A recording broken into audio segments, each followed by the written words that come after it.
కేటీఆర్ కంటే ముందు పనికొచ్చే మనం మాట్లాడతాం. పనికిరాని మాటల గురించి మాట్లాడితే టైం వేస్ట్.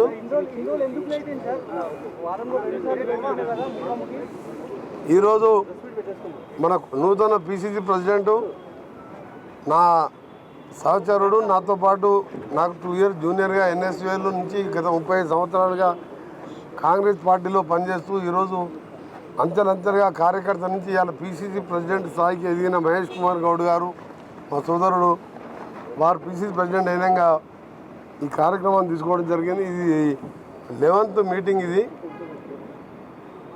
మధ్య బట్టి విక్రమాన్ని మొదలుపెట్టి చాలామంది మంత్రులు రావడం జరిగింది. నేను కూడా 2 సార్లు సమయం ఇచ్చి, ఒకసారి ఎమర్జెన్సీలో ఢిల్లీకి పోయి రావడం, అక్కడికి వెళ్ళి గడ్కరీ దగ్గర మీటింగ్ ఉండడం, ఒకసారి ఏమో కాన్ఫరెన్స్లో యాక్సిడెంట్తో రాలేకపోయాను. ఈరోజు రావడం జరిగి ఇక ముందు నాకు కేటాయించిన డేట్లో తప్పకుండా ప్రతి సందర్భంలో ప్రజావాణి కార్యక్రమం, ప్రజా దర్బార్ నిర్వహించడానికి గాంధీ భవన్ రావడం జరుగుతుందని చెప్పి ఈ సందర్భంగా మీడియా ద్వారా మా పిసిసి ప్రెసిడెంట్ వారి ఆదేశాల మేరకు నాకు ఇచ్చిన డేట్లో తప్పక రావడం జరుగుతుంది.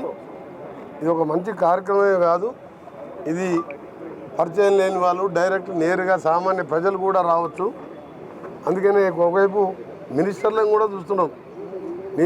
నిన్న ఒకసారి మీరు మినిస్టర్ క్వార్టర్కి వచ్చి ఉంటే మీరు కూడా కొందరు వచ్చి ఉండొచ్చు. బహుశా ఉదయం నేను 7:30కు ఆఫీస్ మినిస్టర్ క్వార్టర్కి వస్తే 3 వరకు దాదాపు కొన్ని వేల మంది, 5-6 వేల మందిని కలవడం జరిగింది. పక్కకే శ్రీధర్ బాబు గారి క్వార్టర్లో అదే పరిస్థితి. అక్కడ కలుస్తున్నాం, సెక్రటరియట్లో కలుస్తున్నాం, ఇంటి దగ్గర కలుస్తున్నాం, జిల్లాలో తిరుగుతున్నాం. ఈరోజు గాంధీ భవన్లో కూడా మన పిసిసి ప్రెసిడెంట్ గారు మంచి ఆలోచన చేసి ఈ కార్యక్రమాన్ని పెట్టింది కాబట్టి తప్పకుండా ఈ మంచి కార్యక్రమం ఇక ముందు కంటిన్యూగా కొనసాగుతుంటుంది. మీరు అడగండి, నేను చెప్తా. ఇక గతంలో తెలంగాణ ఉద్యమంలో గద్దరు ఉన్నాడా, బండి సంజయ్ ఉన్నాడా?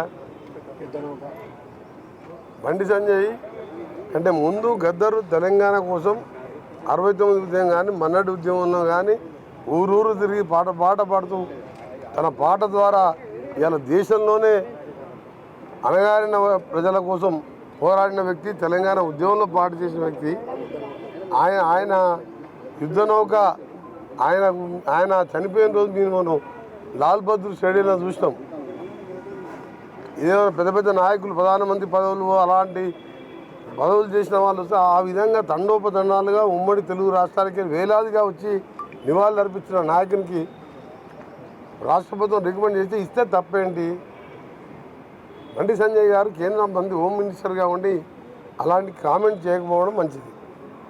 సార్, మీ జిల్లాలో కేటీఆర్ పర్యటించాడు, పెద్ద సభ పెట్టాడు, ధర్నా నిర్వహించారు, కాంగ్రెస్ మీద పెద్ద ఎత్తున విమర్శలు చేశాడు. 5-6 వేల మందితో 5-6 వేల మంది మీ రిపోర్టర్స్, మీ ఇక్కడ ఉన్న ఛానల్స్ వాళ్ళందరూ మీ ఛానల్స్ ఉన్నాయి, మీరు ఇప్పుడే లైవ్ టెలికాస్ట్ పెట్టండి, ఇక్కడ స్క్రీన్ అరేంజ్ చేస్తాను. నేను 5-6 వేల మంది, నేను నల్గొండలో కాదు, భువనగిరిలో కాదు, ఎక్కడ నేను నిలబడ్డా గంట సేపు నిలబడితే 5,000 మంది జనం అవుతారు.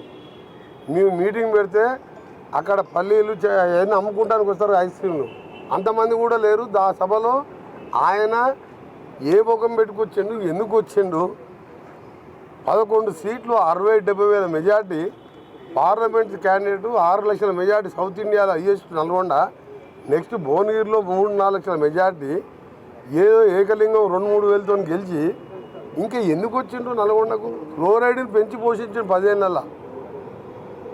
ఇవాళ గన్నమల్ల, బస్వాపూర్ పైన కొండపోచమ్మ, మల్లన్న సాగర్ కట్టుకొని కిందికి కాలువ కూడా ఇచ్చే మానవత్వం లేని మనిషి రూపంలో ఉన్న మృగాలు ఆ ప్రభుత్వంలో పనిచేసిన వాళ్ళు.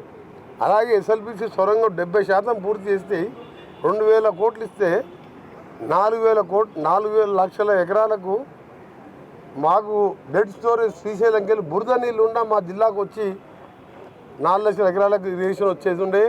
శాశ్వతంగా ఫ్లోరైడ్ పరిష్కారం అవుతుండే. స్వయంగానే పూర్తి చేయలేదు, బ్రాహ్మణ వేళని పూర్తి చేయలేదు. ఇప్పుడు మేము పూర్తి చేసుకొని కాలువలు తీసుకొని 20 చెరువులు నింపిన అప్పుడే. ప్రపంచంలో ఏ మూల ఏ క్షణం ఏం జరుగుతుందో వేగంగా తెలుసుకోవడానికి తొలి వెలుగు వాట్సాప్ ఛానల్ని ఫాలో చేయండి.